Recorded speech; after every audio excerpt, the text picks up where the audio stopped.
Hallelujah. Hallelujah. Imana ishimwe cyane turabakiriye mu ijambo ry'Imana. Welcome you in the moment of the word of God. Reka uhobera abantu bari iruhande umwe iruhande n'undi ruhande ubwo ni babiri gusa mbahaye. Please greet the two people near Mwifuriza uyu mwanya mwiza. and wish them Abegereye Pastor Celestin bamwifuriza isabukuru nziza. and those near our pastor, may they wish him Hallelujah. a happy birthday. Yabyivugiye ariko akeneye care mu mwifurize Although he isabukuru said nziza. it, we need to show him love. Imana ishimwe cyane. May God be praised. Nanjye ndashima Imana ko inshoboje kuva ku wa kane. I thank God for enabling me this Thursday. Kandi guhagarara ntabwo biba byoroshye. It's not easy to stand here. Nukuri. Keretse Mwuka Wera gusa. Only the Holy Spirit. Turashima Mwuka Wera udushoboza muri byose. We thank the Holy Spirit for enabling us Si in everything. kubw'amaboko. It's not by Si power. kubw'imbaraga. It's not by might. Ndabizi ko muri iri teraniro hari abantu benshi cyane bazi kubwiriza kundusha. I know there are many people here who can Ariko preach ubwo better than Uwiteka uyu munsi ari myself. njye yahisemo, But for having been reka chosen by the munyakire Lord, twakirane nanjye please mbakire mu receive izina me. rya Yesu. I receive you and receive me. Twihuse Quickly, teme yacu iri kuvuga ku nyungu zo gutunga Mwuka Wera mu buzima bwacu. we have been talking about the benefits of having the Holy Spirit in our lives. Inyungu zo gutunga Umwuka Wera bikumariye iki?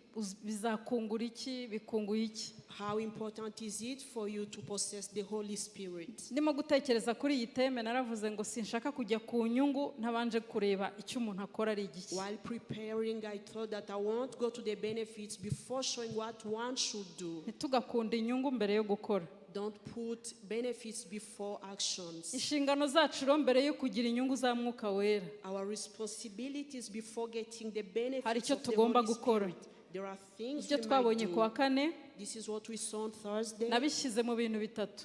I put it in 3 things. Icya mbere ni ugukizwa ukakira uwo mwuka. The first step is to be born again and receive that spirit. Ntabwo byaje bitandukanye.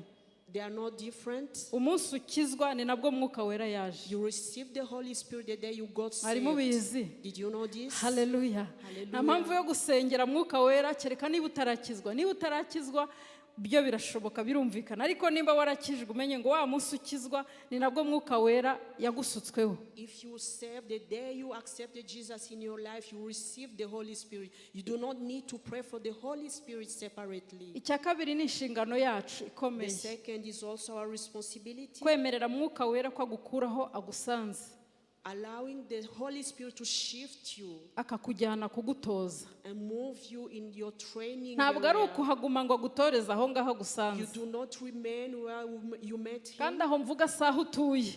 It's not a physical Oya, place. ndavuga mu buryo bw'umwuka. I'm talking about the spiritual, Kuko Mwuka Wera ajya kuza twari mu bibi, twari mu byaha, because the Holy Spirit found us in sin. twari mu bitadufasha. We were doing things that are not Rero icyiza ni useful. uko kwemerera Mwuka Wera ngo ahandi hamvane unjyana aho wowe ushaka, You need to allow the Holy Spirit to take you where he wants you hanyuma to be. tukagendana nawe ubuzima bwacu bwose. And you walk with him all Dutozwa our nawe. lives, being trained by Cya him. gatatu, Third, nubwo ari intambwe ariko harimo n'inyungu. it's a step but also a benefit. Intambwe yo gukorera Imana Serving God, wuzuye imbaraga, being filled with wuzuye the gutsinda power, Satani. being filled with the strength Ibyo to bintu bibiri overcome the ndashaka ko devil. tubyumva twese. I want everyone to get Iyo this. wemereye Mwuka Wera ko mugendana akagutoza, When you have allowed the Holy Spirit to train havamo inyungu havamo ingaruka nziza. you get some benefits Iya from mbere, that. The first, wakira imbaraga zo gutsinda you Satani, receive the power to overcome the hanyuma devil. ugakorera Imana neza. And then you also able to serve Vuga ngo God gukorera Imana rightly. neza. Say serving Niba God nongeraho properly. neza ni neza nyine. If I add Hallelujah. well, it's well. Utaraciye muri urwo rugendo, If you haven't made this journey, ntago byoroshye gukorera Imana it's neza. very difficult to serve Abantu benshi God bajya bihutira properly. kujya gukorera Imana, Many people rush into serving ariko God, ndagushishikarije wowe uri mu murimo w'Imana, but I encourage you who banza is nawe serving ushaka already, kuzawujyamo. Banza urebe se waratojwe, wemereye Mwuka Wera kugutwara kugutoza. first see if you have been trained, if you have allowed the Holy Spirit to be your coach. Hallelujah. Hallelujah. Ikindi navuze, Mwuka Wera wujujwe muri Yesu Kristo.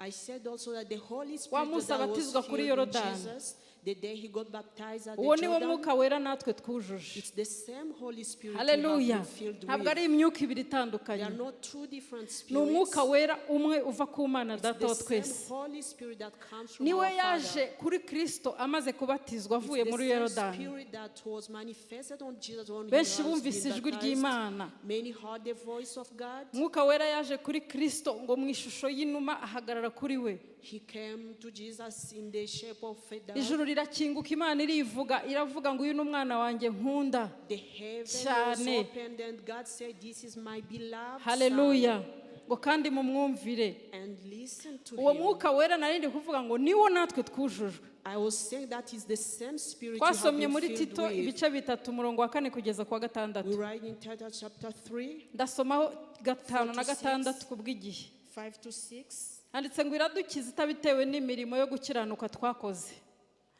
ahubwo kubw'imbabazi zayo idukirisha kuhagirwa ariko kubyarwa bwa kabiri ko no gukizwa. That is being saved. Abakijwe narinzi ko mukomera Imana amashyi. I thought that was saved would clap. Hallelujah. Yaradukijije Yesu aratwuhagira, adukuraho umwanda w'ibyaha, atwuhagiza amaraso ye. Ariko abona ko bidahagije, harabura ikindi. Hallelujah. Ngidukirisha no guhindurwa bashya n'umwuka wera. Gukizwa rero no kuzuzwa umwuka wera birajyanye. Getting saved and being filled with the Holy Murongo wa Spirit. 6 akavuga ngo uwo yahaye Yesu Kristo umukiza wacu kuducunshumuriramo cyane. Verse 6 said, Hallelujah. He poured Iri on jambo us riravuga ngo ufite abundantly the mwuka Holy wera uhagije Spirit. niba We warakijije. have enough Imana Holy Spirit if we are yarawucunshumuye. saved. The Hallelujah. Holy Spirit has been poured abundantly on Gucunshumura us. ni ugusuka utizigamye. Poured abundantly is Gucunshumura ni ikinyarwanda cyiza gisobanutse. Niba nshaka gusuka aya mazi, ningira gutya biraba ari ugusuka bisanzwe, ariko ningira gutya biritwa gucunshumura. Hallelujah. Nicyo Kristo yadukoreye, yarawufashe umwuka uri muri we aracunshumura. Dukomere Imana yacu amashyi. Hallelujah. Ikindi nongeraho, next, mu gutozwa, ntukagire ubwoba. Do not fear. Niba unatozwa ugeragezwa, uri mu bigeragezo, even if in your coaching you being tempted, do not fear. Mwuka wera afite uburyo bwose, the Holy afite imbaraga zose, all the power, afite ubushobozi bwose, all the capacities, afite n'ibikoresho byose, all the tools yagukoresherezaho agutreninga, agutoza, to train you.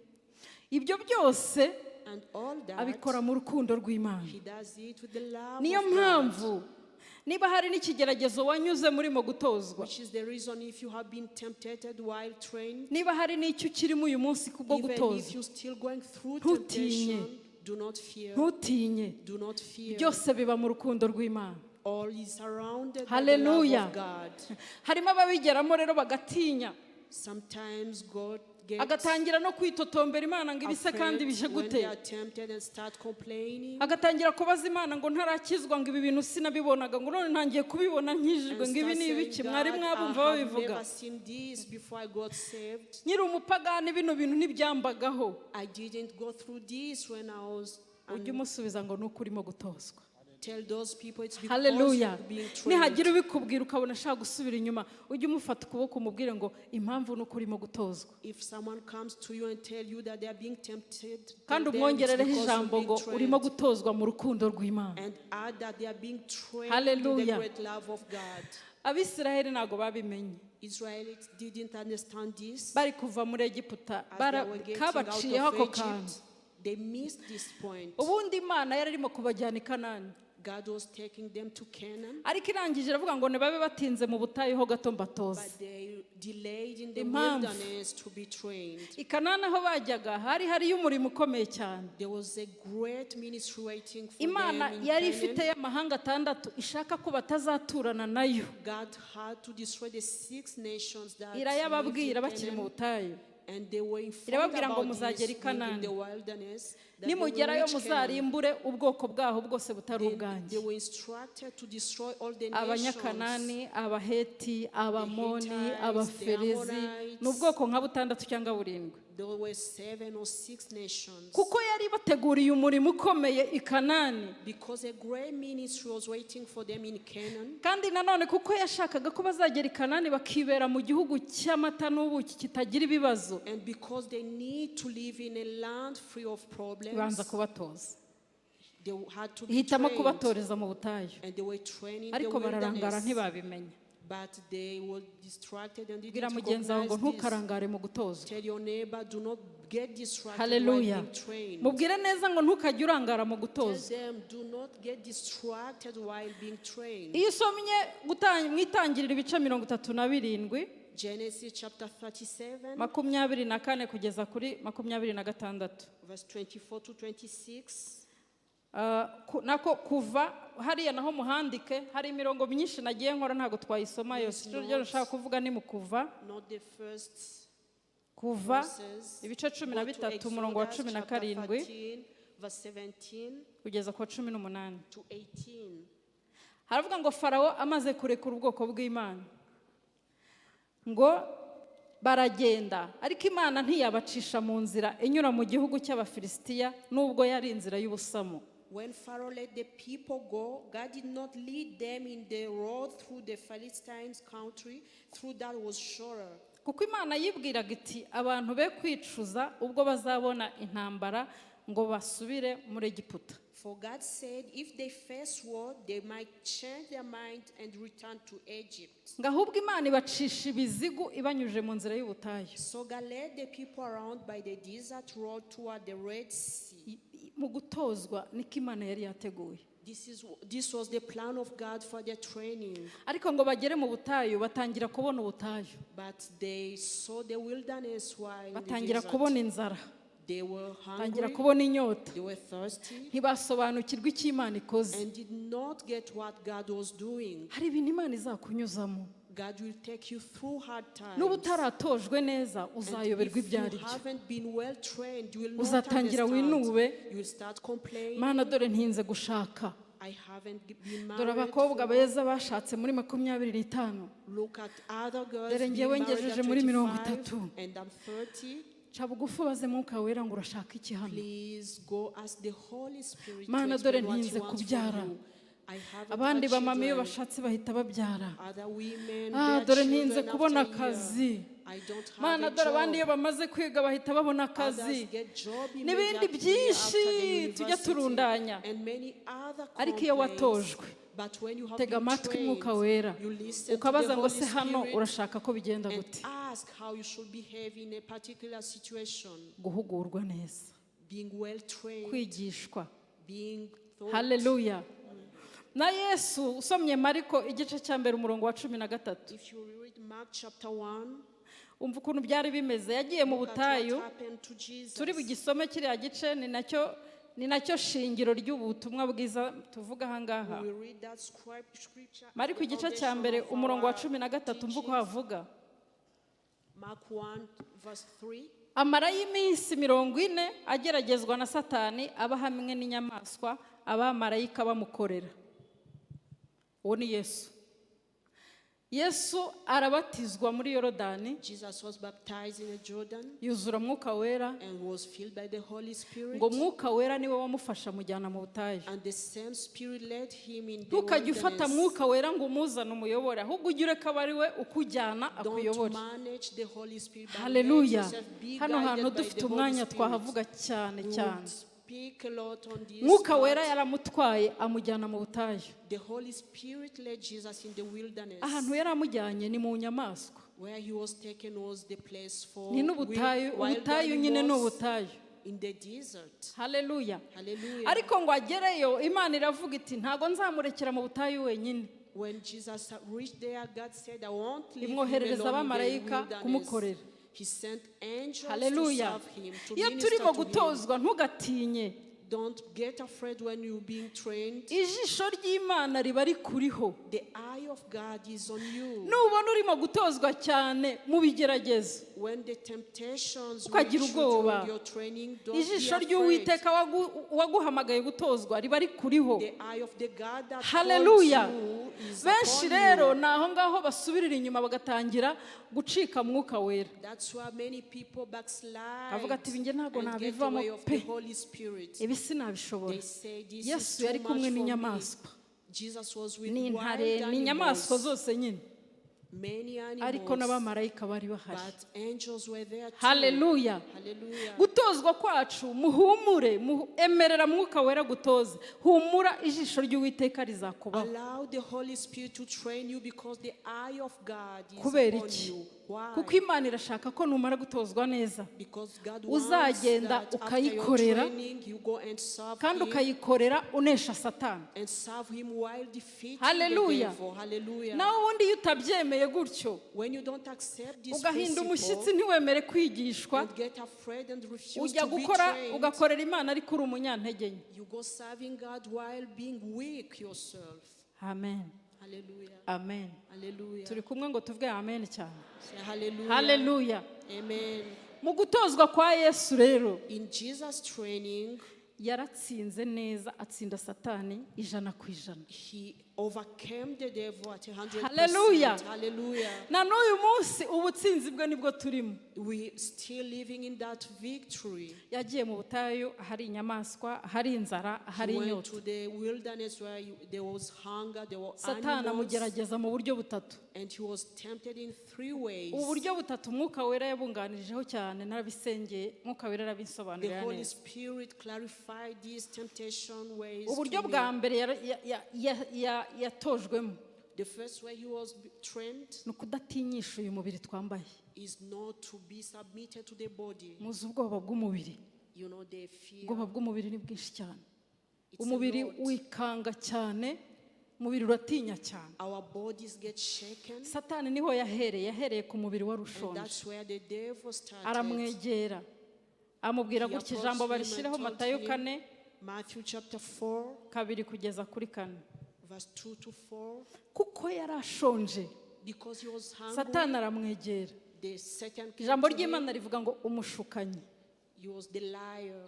Aramubwira ati niba uri umwana w'Imana, He told him, if you are aya the si son of amabuye, God, these are stones, yahindura umugati hanyuma urya ukiri iyo nzara. shake them into bread and eat. Iyi ngiyi harimo inyigisho nini cyane, nini cyane. This is a great teaching. Ibyo Satani yabwiraga Yesu yarabizi ko abishoboye. The devil knew Jesus was able to do what he was asking him to do. Yesu kuba yafata ibuye akarikuramo umugati akarya biroroshye cyane. It was easy for Jesus to transform the Ariko stone iyo into abyemera, bread and eat. iyo But abyemera, if he accepted that, ntabwo byari kuba bivuye ku bushake bwa se, it wouldn't have come from the will of the byari kuba Father. bivuye ku bushake bwa Satani. It would have come from the will of Satan. Mu yandi magambo, In other words, ni akataribwa. Akataribwa, wihangane nutabishobora ntacyo. N'ibyo turya bitavuye ku Mana.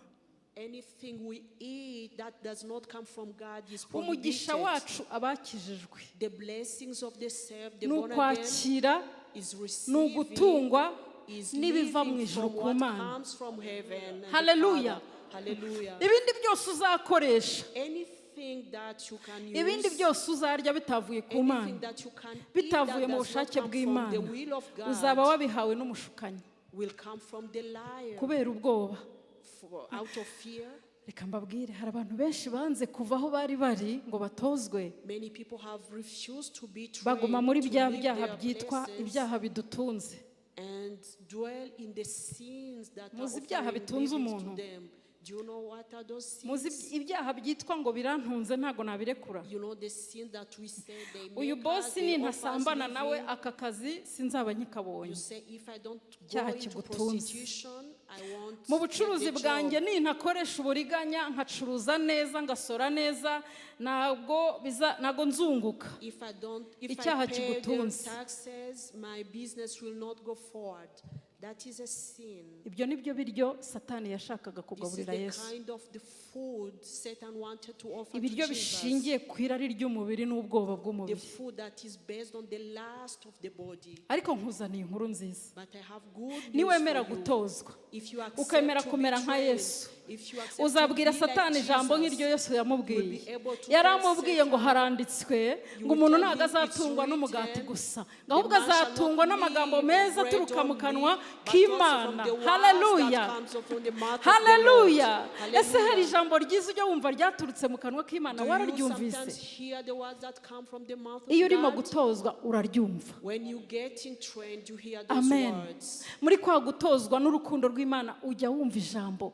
In the love Yesu of ajya God, kwinjira mu you hear the butayu words. yari yumvise ijambo rivuye mu ijuru. Jesus has heard Imana the words yivuze from iravuga iti heaven. ni ukuri uyu ni umwana wanjye nkunda. When God has said, "This is Iryo my warigenderaho beloved inzara yashaka ikakurya ariko ntizakwica, kuko hari ijambo ryaturutse mu ijuru. That word will make Erega you bya bindi ujya overcome. utinya ugakora icyaha, The things you fear and that ubanza ari make uko you nta jwi sin, wumvise ryavuye mu it's ijuru. probably because you haven't heard the voice from Ubanza the ari uko heaven. utatojwe, Maybe it's because you haven't been ariko trained. abatsinzi bararyumvise. But Haleluya. Ndabizi ko hano muri benshi mwumvise ijwi. I know many of you here Ndabizi ko have no muri heard iki the gitondo voice. wasanga waryumvise. You might have heard the Ndabizi voice ko mu even this bibazo morning. byose tugendamo tugenda twumva I ijwi know that ry'Imana. in the Humura problems mwana we face, wanjye, we hear the voice of God nzakurwanirira, saying, "Be ntacyo still. uzaba, I will be with you. I will uzarama. fight for Indwara you." ikaza ugahita ubona igihe kuguhitana. Sometimes you get Igihe sick ukiri and you think kurwana you're going n'umubiri, to die. umubiri wagize ubwoba, Your ijwi body has rikaza. been shaken and you hear that Umuntu voice ntazatungwa n'umugati that gusa. tell you that man shall not live on Hallelujah. bread only. Haleluya. Hallelujah. Kore kuri mugenzi wawe umubwira ngo shira ubwoba, Tell your umugati si neighbor, udutunga do wonyine. not fear. Shira ubwoba, shira Do ubwoba, not fear. shira ubwoba. Do Biriya not fear. biryo, iyi myambaro, ibi byose by'umubiri mubona Food, si byo clothes bizadutunga are gusa. not Niba ari the byo only ureberamo things that byonyine, will make us live. waba ufite akaga. It's a problem if Emera you move on gutozwa. into those things. Accept to be Ku bwa trained. kabiri rero, Secondly, Satani ahita abona ntanyuzwe, when the devil saw that he didn't afata defeat Yesu him, ngo amujyana hejuru y'agasongero he took Jesus to the ku pinnacle rusengero. of the temple. Amen.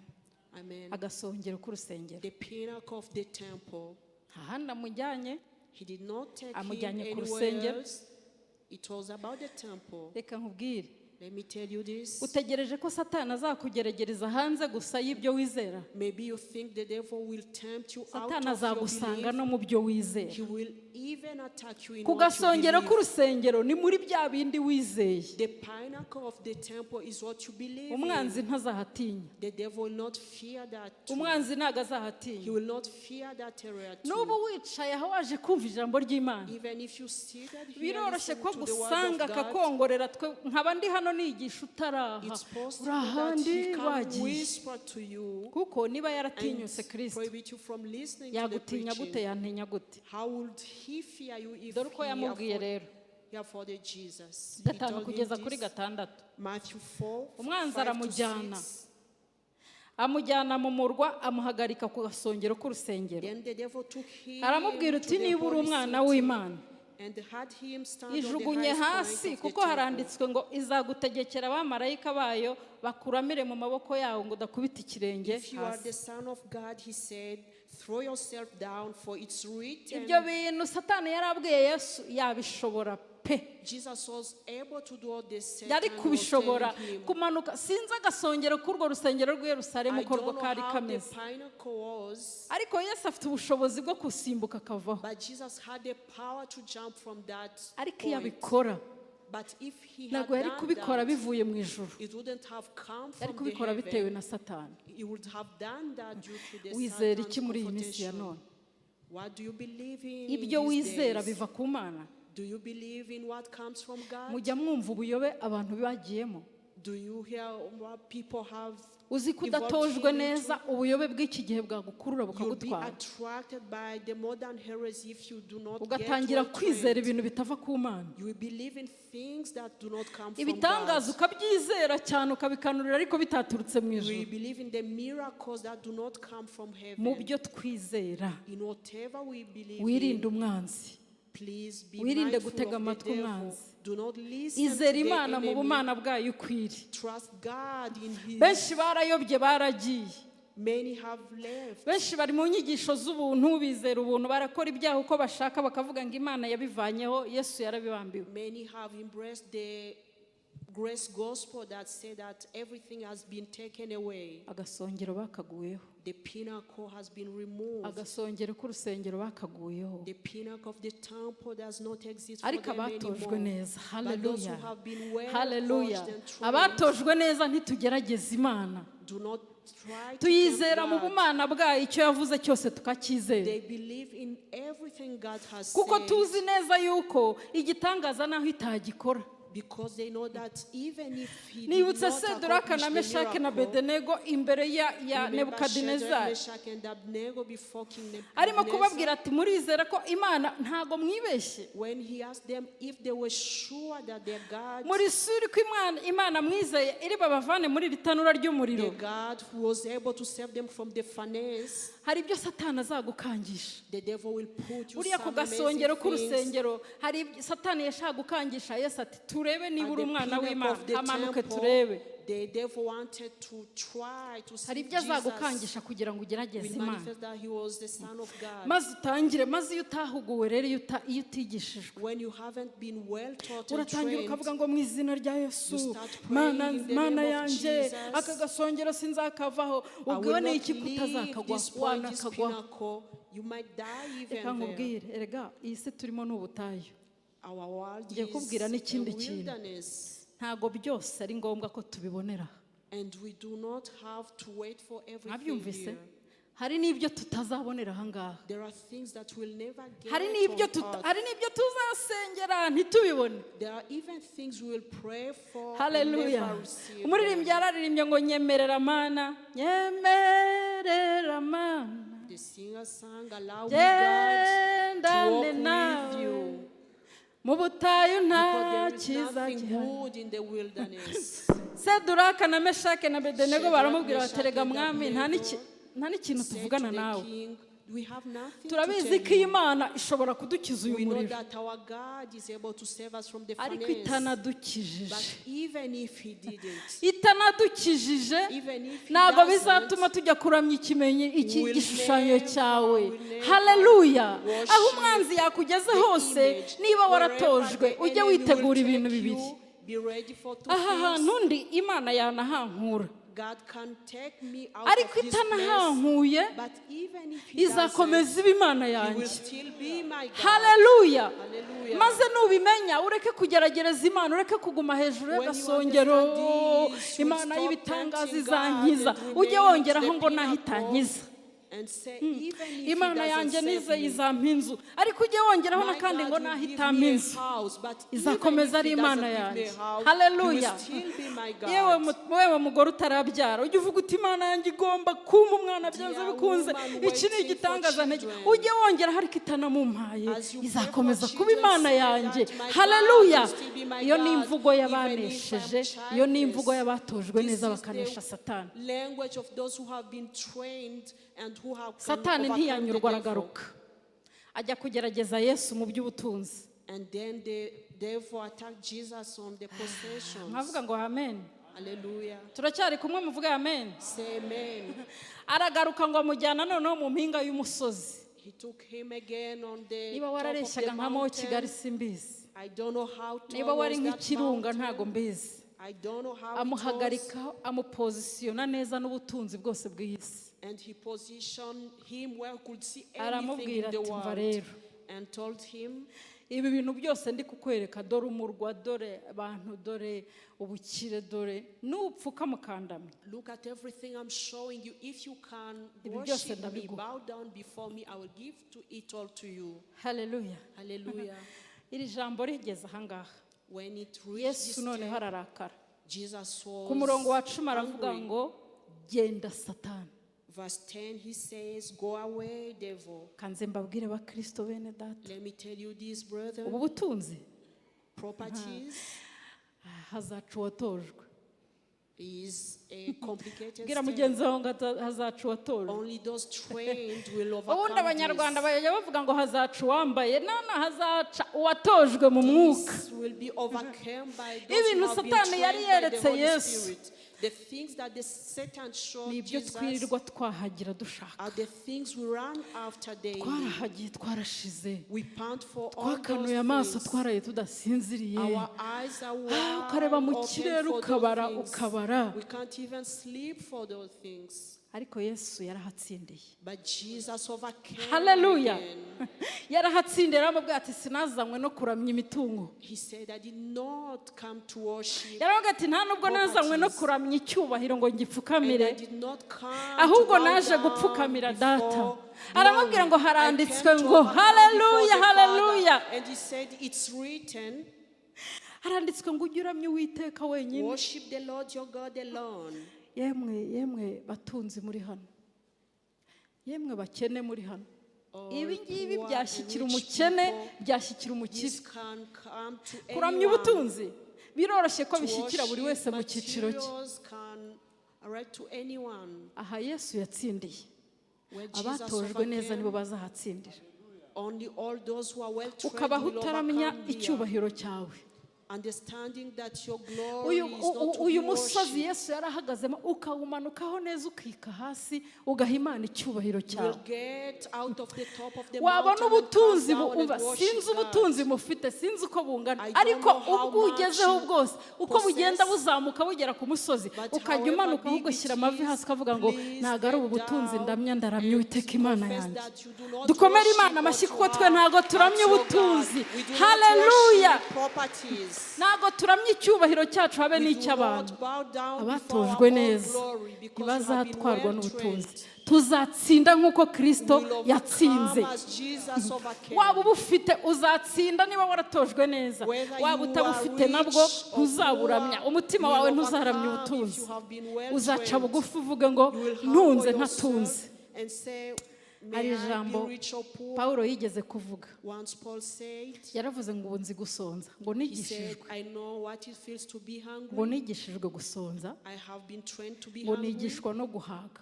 and to be full. ngo gukena ndabizi, I know how ngo it no feels to gukira be ndabizi. poor and how it feels to be rich. Pawulo rero atojwe nandi.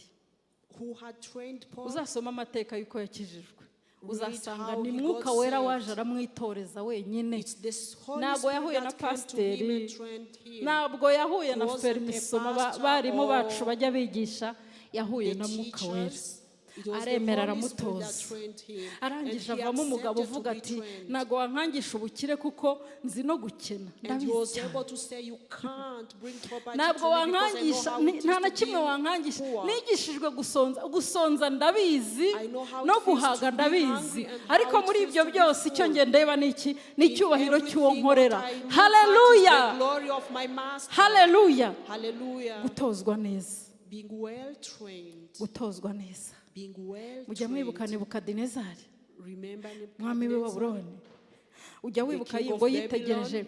ngo Yerusalemu umurwa yategekaga, He looked at the Jerusalem akagira gutya avuga ngo Yerusalemu umurwa wanjye, and said, Jerusalem, my city, umurwa wanjye niyubakiye. that I built myself. ko ni ukuramya That is iby'isi. worshiping.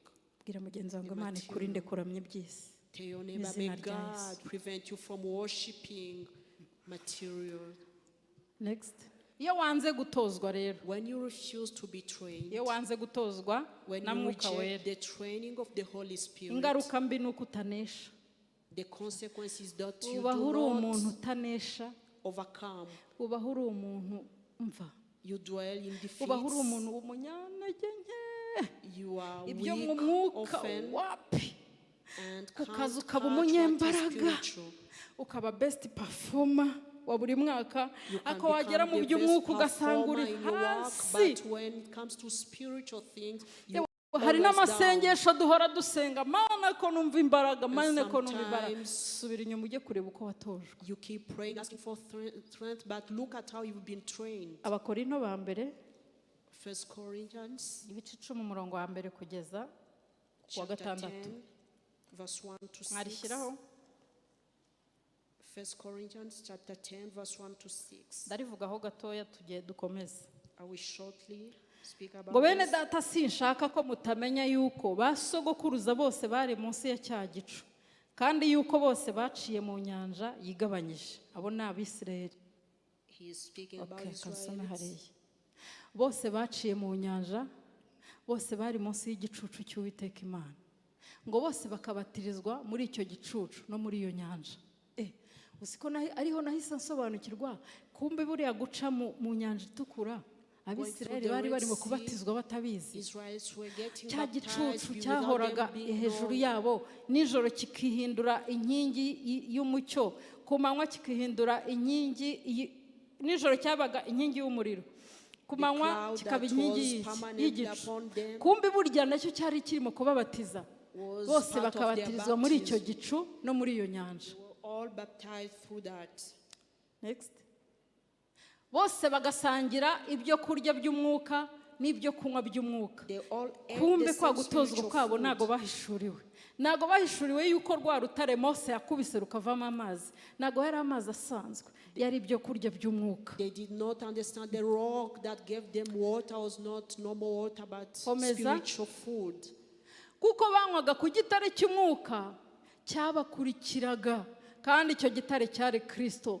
Abisirayeli mu butayu ntago bamenye ko cya gitare banywagaho yari Kristo. Ntago bamenye ko ya manu baryaga ari Kristo wari uri kumwe nabo. Komeza. Ariko abenshi muri bo Imana ntiyabashimye, nicyo cyatumye barimbukira mu butayu. Ab'imitima yinangiye. God was not pleased with most of them, which is the reason their bodies were scattered in the wilderness. Yosuwa na Kalebu abagabo Imana yishimiraga. Haleluya. Nuko banywa ku gitare ntibamenye igitare banyoyeho, baragumya bitotombera Imana ngo n'iyi manu turayirambiwe. Abenshi ntiyabashimye, ngo ariko ibyo byababereyeho kugira ngo hariya ahantu hatinde uhasurinye uhandike. Ngo biriya bintu byabaye ku Bisirayeli mu butayu byababereyeho kugira ngo natwe bitubera kabarore. Now these things occurred as examples to keep us from tutifuza ibibi nkuko setting our hearts on evil things as they did. Bo baratambutse barigendeye. They all gone. Bitubera kabarore bene data. But this should be an example to us. Reka uyu munsi bikubera kabarore. Let it be an example for you. Imbaraga zo ntago tujya kuzigura ku isoko. We do not buy the strength. Ndashima Kristo ko imbaraga dukeneye mu mwuka ntizigendwa n'amashuri twiga. The spiritual strength that utazi gusoma no kwandika yemeye gutozwa yazibona zikaba nyinshi akarusha uwize amashuri menshi. Ndashima Kristo ko ibi tuvuga ntago ari iby'amaboko n'inyama, oya ni ibya Mwuka Wera. Ngo hanyuma abo ngabo ngo byababayeho kugira ngo twebwe abo uyu munsi tubera kabarore, twemere gutozwa, twemere kumvira, twemere kujya mu murimo w'Imana twumviye. Kambabwira aka kantu. Niba hari ikintu dukwiye kwitondera muri iki gihe, ni uguhagarara neza mu bintu twizeye. Mwabyumvise mbisubiremo. Niba hari ikintu dukwiriye guharanira, ni uguhagarara neza mu bintu twizeye. Ubu tugoswe n'isi yose itureba gutya. Ubu nureba ndi kwigisha hano, ubu umuntu wo muri Amerika igihe hazaza kuri channel ya Restoration azambona. Shekina nimuhora hano. Ubu isi yose yije kureba channel irabareba. Dore akabarura icyo bivuga. Umuntu asigaye agira gutya agafata ifoto. Today you can take a picture. Akayizuminga neza, hari agafresh bashyiraho kagatunga ku muntu. Yarangiza akayikohereza akakubaza ngo uyu nawe murasengana. Someone can screenshot from our service and send you someone and ask you if he is a church member. Akakubwira wazanyeretse umugabo w'uyu mugore, and ask you, can you show me the husband to this, wazambabariye ukanyereka umugore w'uyu mugabo nkamureba, the wife to this man? Akabarore. Because we are exposed. Kabarore. We are exposed. Imana idufashe. May God Vuga ngo help Imana us. idufashe. May God help us. Isi yabaye umudugudu ni nto cyane, ubu ngubu ni nto cyane. The world has Niyo become mpamvu a small dukwiriye village. kwitwararika. Abisirayeli bari bafungiranye mu butayu gusa ariho bari honyine. Ubu twebwe bwira mugenzi wawe ngo turi ku isi yose. Ifoto yiruka kurusha umurabyo, inyigisho ziruka kurusha umurabyo. Kurya byiruka rero niko n'ibikorwa byawe byirukanka, niko ijambo wavuze ryirukanka, niko inyandiko wanditse yirukanka, niko imyitwarire wagize muri iki gihe irirukanka. Ariko inkuru nziza, Yesu yanesheje Satani mu mubiri, nawe uzadutegera mu mubiri. Haleluya! Yesu anesha Satani mu by'umwuka, agasongero k'urusengero tukamanuka aho duha Imana icyubahiro. Yesu anesha Satani mu by'ubugingo, irari n'ibyishimo n'ibinezaneza by'isi turabikira kubwo gutozwa neza. Haleluya! Abumva baratojwe neza. Haleluya! Kugira ngo tutazaba kabarori, kugira ngo hatazagira umuntu ukoherereza ifoto ngo akubaze ngo uyu muntu burya asengera iwacu. So that people do not doubt about you being a prayerful person. Wamubwira ngo ngo asengera iwacu, agashyiraho agashushanyo karira, ukavuga iwe yapfuye se, ukamubaza yapfuye, ati wapi uyu ndamuzi. Ntago tuzaba kabarori. Will not be exposed. Bwira mugenzi wawe ngo ntukaba kabarori. Do not be ahubwo exposed. tuzaba abagabo bo guhamya. But will be Haleluya! men to testify. Iby'isi, ibyo kurya by'umubiri ntago bizatugira kabarore. Amafaranga, ubutunzi, icyubahiro ntibizatugira kabarore. Bigira gutya ngo ntago bizangira kabarore mu izina rya Yesu. Haleluya! Iyo wanze gutozwa neza uba kabarore. Niyo ntuza twari tugezeho. Ariko iyo wemeye gutozwa neza, aba bagabo bose tujya twiga muri Bibiliya, nureba Yesu ko yanesheje Satani mu mirire, wagira ngo nuko yari Yesu gusa. Umusore Daniel igice cya mbere muze gusoma mwitonze. I Babuloni Imana ibateza Abisirayeli iti mugende mubafate musahure n'ibyabo mubajyane. Baragenda.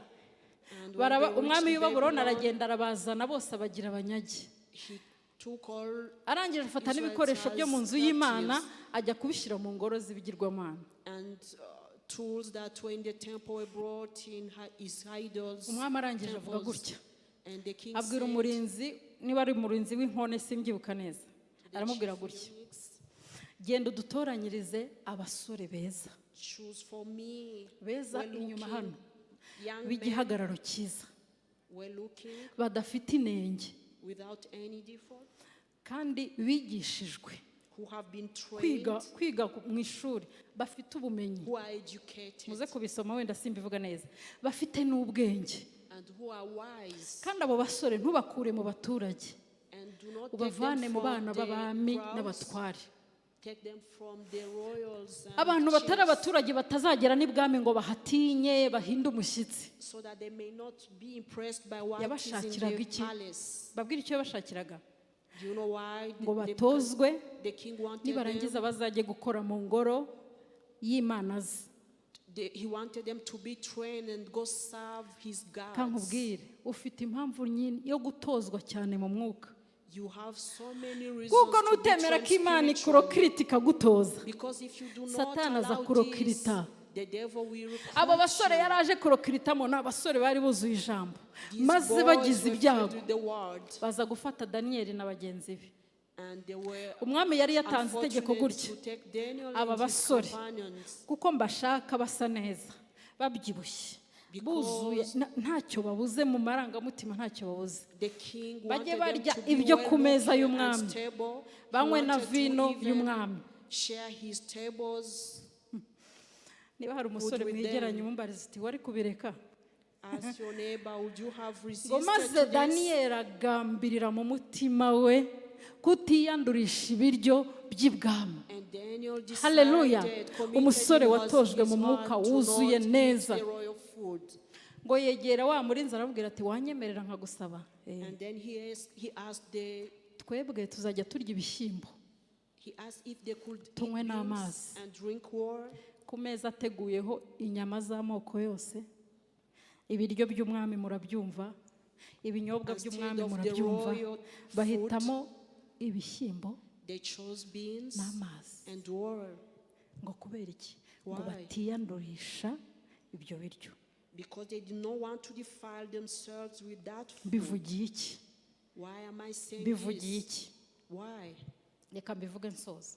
As I conclude, uri umusore uri hano, you are a young man here. nutemera gutozwa, If you do not accept to be bwami trained, bw'umwijima bazakurokirita bakujyana. you'll be recruited by the kingdom of Shiduke darkness. warakijijwe, And you ariko realize mu rundi that you ruhande were urimo saved, gukorera Satani. but you're serving the devil. Ariko ndavuze mu izina rya Yesu But I Kristo, declare in the abasore name of bacu Jesus, mutozwe, our muhagarare youth accept to neza. be trained Haleluya. and stand firm. Mutozwe muhagarare neza. Uzamenye icyo baguhamagarira, harya baguhamagaye mu kazi.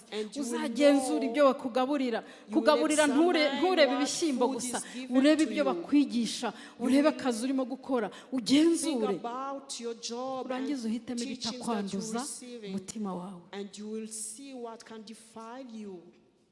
Amen. Amen. Inyungu zo gutozwa no gukorera Imana The benefits of ni being nyinshi pe, trained to ni serve nyinshi God. cyane, ntabwo nanazirangiza. There are so many and I can't exhaust them. Ni nyinshi. There are so many. Inyungu ya mbere, The first of Imana them, iraguproteje. God protects you. Amen. Amen. Imana iraguproteja, irakurinda. God protects you. And Ijambo ryo muri Zakariya niryo ryonyine dusome ibice 2 umurongo wa 13. Zechariah chapter 2 verse 13. Mwarishyizeho? Dore uko havuga.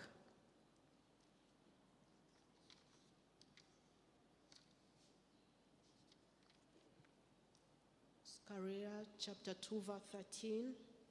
Oya ni 12. 12 kosora. 12. Havuga gutya. Kuko Uwiteka Nyiringabo avuze ngo yantumye kumuhesha icyubahiro mu mahanga y'ababanyaga. Ngo kuko ubakoraho abakoze mu mboni y'ijisho rye. Haleluya.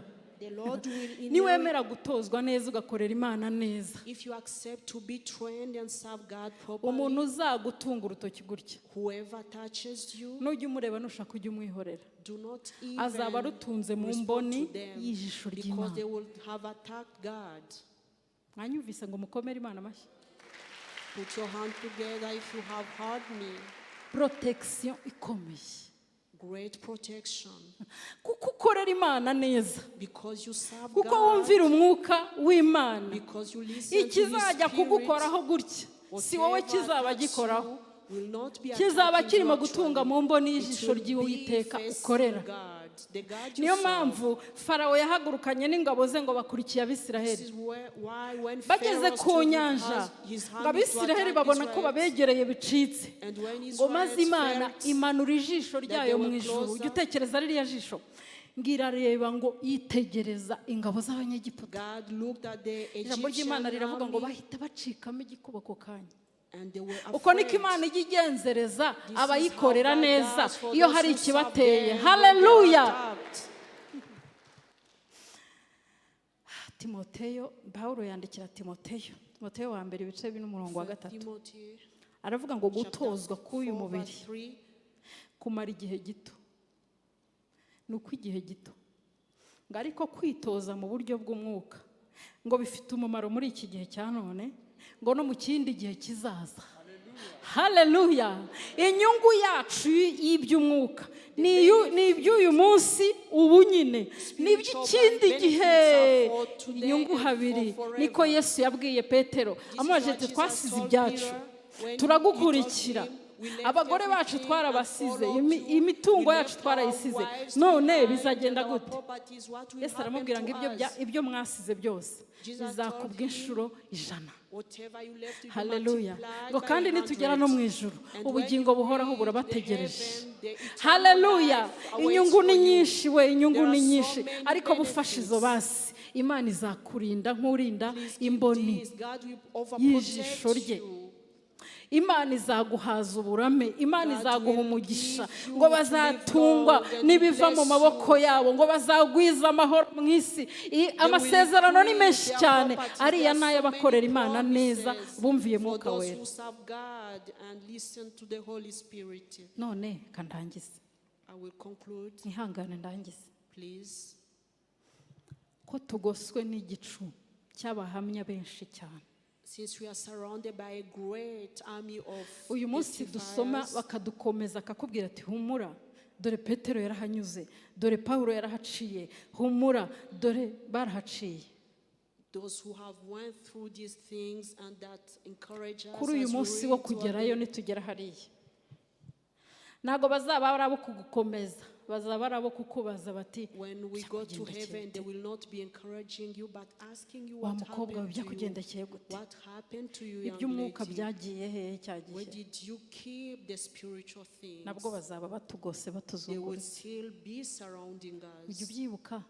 Do you remember this? Reka nsoze mvuga gutya, I want to tell you this. Bino bintu by'umwuka tuvuga all the spiritual ntago birangirira hano, do not end here on earth. Bifite aho bizarangirira, They will end bifite aho bizasorezwa. they will be concluded. Uyu Yesu watsinze akaduhiza imbaraga zari izo gukora hano, hari aho tuzagira ntidukore. None nugerayo ugasanga imbaraga wahawe utarazikoresheje, ubwenge wahawe utarabukoresheje, Mwuka Wera wacunshumuriweho atarakoze, utaramuretse ngo agukoreshe, babandi barabo kudukomeza bazahindukira baba bakudushinja. Ariko mu izina rya Yesu turacyafite igihe, turacyafite umwanya, turacyafite uburyo bwo guhindukira, bwo gukomera. Komera muri iyi nzira mwene data, komera. Hari abayikomereyemo tuzahagararana nabo, hari abagabo beza bahagaze mu nzira nziza yo gukiranuka, bakorera Imana bakiranuka. Wa mupapa uri hano uzahura nabo, bizagenda gute? Uzahagararana na Aburahamu, Imana yabwiye ngo senda uriya muja, usende na nyina n'umwana we, kuko abasibo baragwa bawe, basende bagende, ntunabaherekeze. Hanyuma Imana nugerayo isanga warananiwe gusenda, Aburahamu azakubaza ati kuki iriya nshoreke kuki wananiwe kuyisenda, habaye iki? Abraham sent away his wife and the only child he has. What will happen to if you Abapapa, haleluya, uzahura na Yobu, ubutunzi bw'iyisi bwarakumaze umutima, bwaragukuyemo iby'umwuka. Uhure na Yobu, Satani yaje akabikoraho akabitwara byose, n'abana n'umugore n'ishuti, agamusigira ubugingo gusa. Hanyuma uhure na Yobu akubaza ati biriya bintu byo mu isi, akamanyu kumutsima niko gatumye utajya mu by'umwuka. Ngire n'abakobwa, abakobwa, haleluya, haleluya. Umva, mureke two kuvuza induru muri iyi si. Umukobwa uzasanga umwana wa Yefuta w'inkumi ahahagaze, dore ukuntu byamugendekeye. Yefuta yagiye kurwana n'Abamoni bari barazengereje Abisirayeli, agiye kuko byari bikomeye, arapfukama higira Uwiteka, aramubwira ati Uwiteka, ngiye kuri uru rugamba, nunkiza mwagaruka amahoro, dore icyo nguhigiye, ikintu kizasohoka mu muryango w'iwanjye, icyo ari cyo cyose nzakigutura. Aragenda arabatsinda, arabakubita. Agarutse agihinguka ku marembo, hasohoka umukobwa we w'ikinege. Umukobwa yari afite umwe gusa, nta muhungu wundi, nta wundi mukobwa, umwana w'ikinege.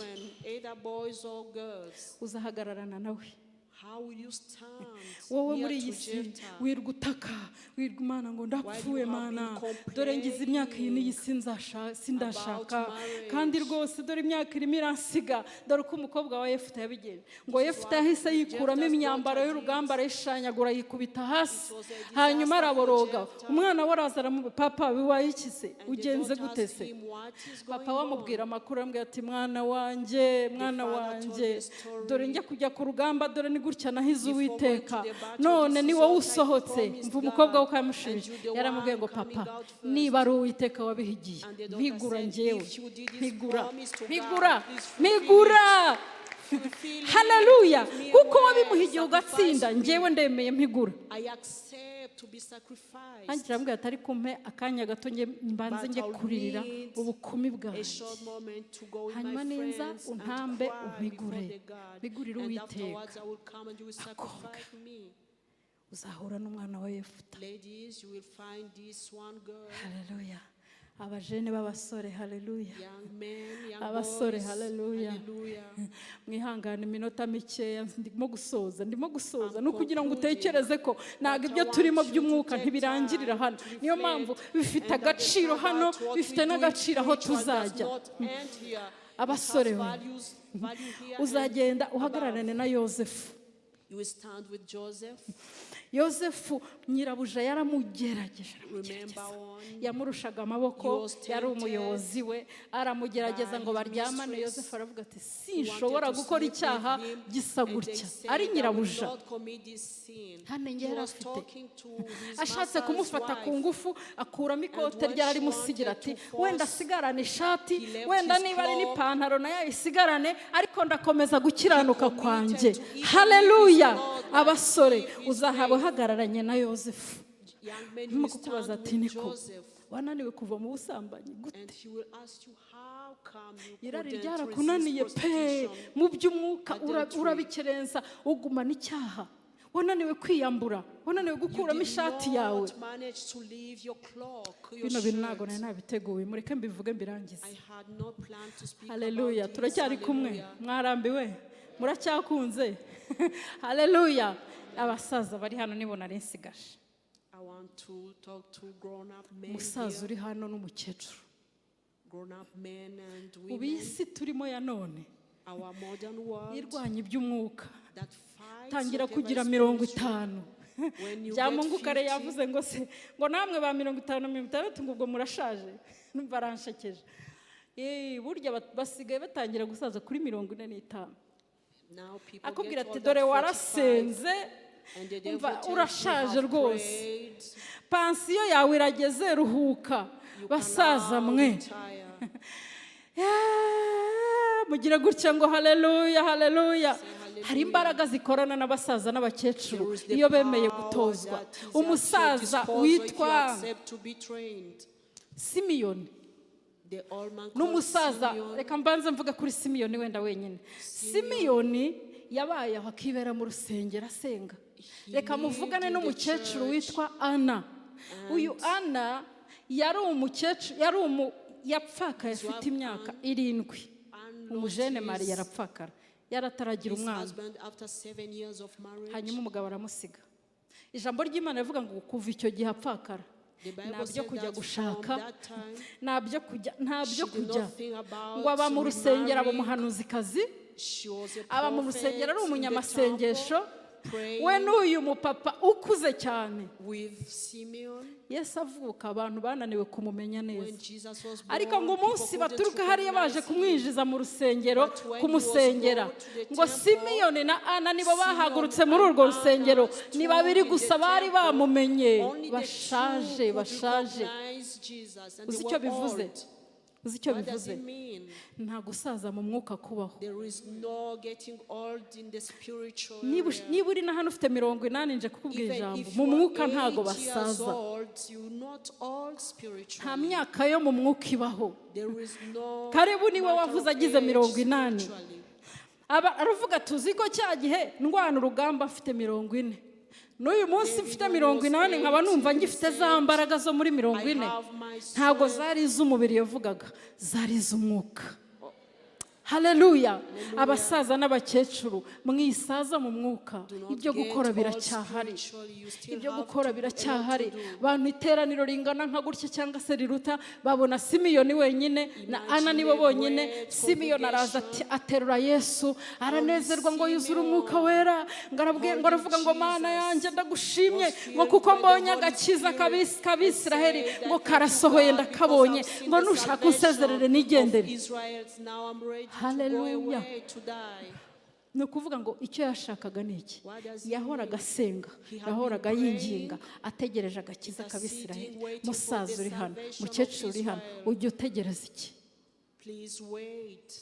Imana ibahe umugisha. Pasiteri naze adusengere, batwakire umushumba. Let's welcome the pastor.